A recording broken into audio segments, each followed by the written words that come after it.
of me began to grow. It was in this moment when we were also visited by one of the police officers known as Mr.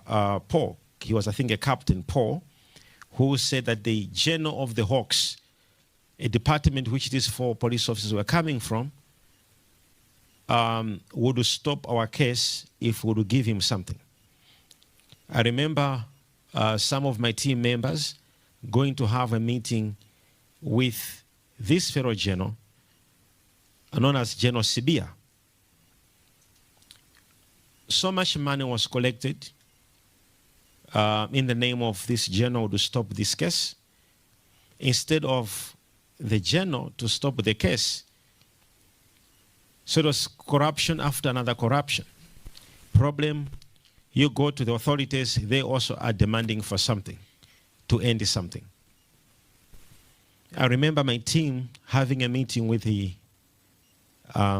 then General of Hawks at his farm several times. Having meetings with him at his residence in Silverton several times. An attempt for our justice failed.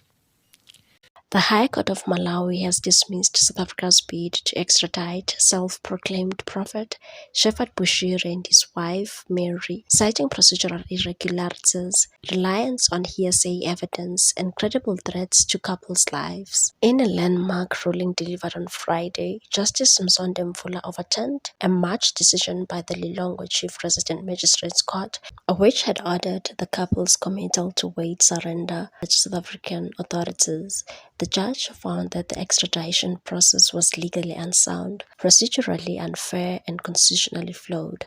The Bushiris fled South Africa in November 2020 after being granted bail on fraud and money laundering charges totaling 102 million rand. Their sudden departure sparked outrage in South Africa and triggered a lengthy legal tug-of-war between the two nations. Justice Mvula found that the lower court had failed to properly exercise judicial discretion, ruling in favor of extradition despite what he described as insufficient and unreliable evidence. He said the magistrate's ruling violated the fundamental legal principle of ad alteram partem, the right to be heard after Bushiris were denied an opportunity to present their side of the story. As it even in extradition proceedings, both sides must be heard, stressing that Bushiri's constitutional rights had been trampled during the initial process. The court also accepted the Bushiris' claims that their lives will be endangered if they were returned to South Africa, and that the right to life is more paramount than the availability to face trial. Criticizing the magistrate for failing to preserve the lives of the applicants, the ruling highlighted growing judicial concern over human rights considerations in extradition cases, especially where there are credible claims of political or personal risk. In a further blow to South Africa's case, the court found that much of the evidence presented was inadmissible. Justice Mvula noted that the main witness for South African government had admitted to relying on information from investigators, who in turn relied on complainants, effectively creating a chain of hearsay. And such evidence is inadmissible in Malawian extradition proceedings, adding that equally before the law remains a cardinal principle of justice. Additionally, the judge criticized South Africa's documentation, revealing that the key evidence submitted for authentication had not been properly verified, and stated that the scanned documents shown to Justice Skyf for authentication were not identical to the originals.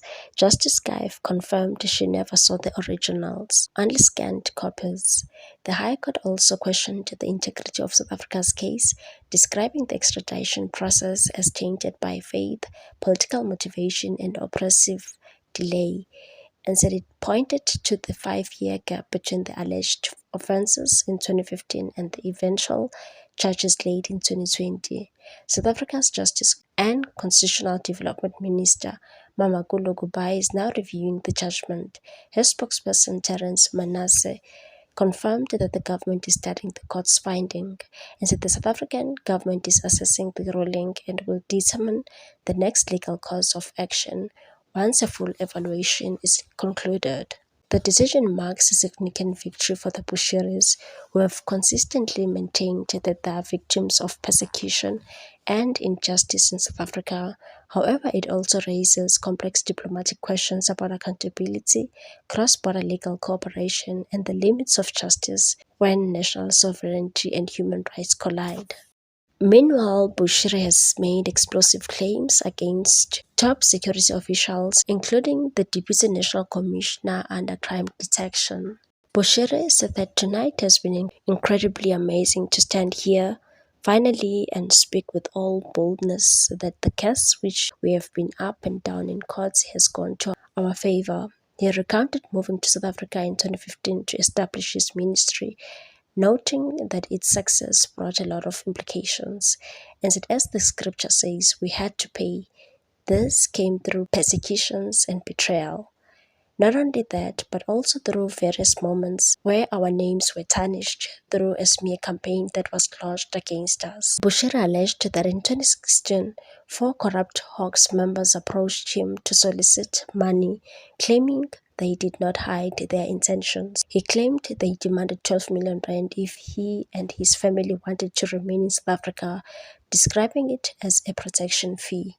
He further stated that he was threatened with arrest, with police vehicles and even a helicopter descending on his church premises. Bushiri stated that he subsequently met a senior police official at the Southern Sun in Pretoria and said he advised us to beef up our security, citing that he is aware that in South Africa there is a serious cartel, and if they don't get what they want, they may even assassinate us. He claimed that the official then referred him to a former minister and a top state security agency, SSA, member whom he later met, and said, to my surprise, despite bringing these serious allegations against these police officers, nothing was done. He said the situation escalated when someone allegedly entered his church armed with a pistol following news of his complaint, and several times people actually confessed that to say they were sent to shoot us. Bushiri alleged that the demands for money kept increasing, claiming that a general Sibiya within the Hawks demanded payments to settle his case, and said, I remember some of my team members going to have a meeting with this fellow general known as General Sibiya. So much money was collected in the name of this general to stop this case. It was corruption after another corruption. This has sparked speculation by users on social media that he was referring to the suspended Deputy National Police Commissioner Shadrack Sibiya, who was dismissed in 2015.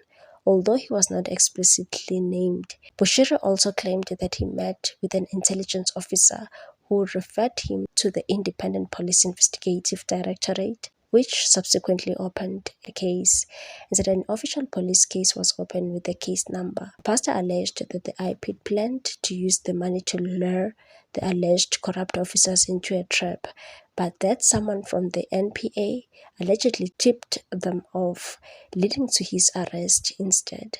And so they came early in the morning, the same police officers, to arrest us instead. He criticized the repeated postponements of his case and said the more we waited, the more our lives were seriously threatened. Bushiri said the bail conditions were themselves a threat as the corrupt officers could monitor their movements. He recalled a tip-off from one of his pastors that helped him avoid an assassination attempt, and said that was the call that saved my life. When we came to Malawi, we were not running away from justice, it was seeking justice. What's your take on this one, people? Thanks for watching. Please subscribe for more news.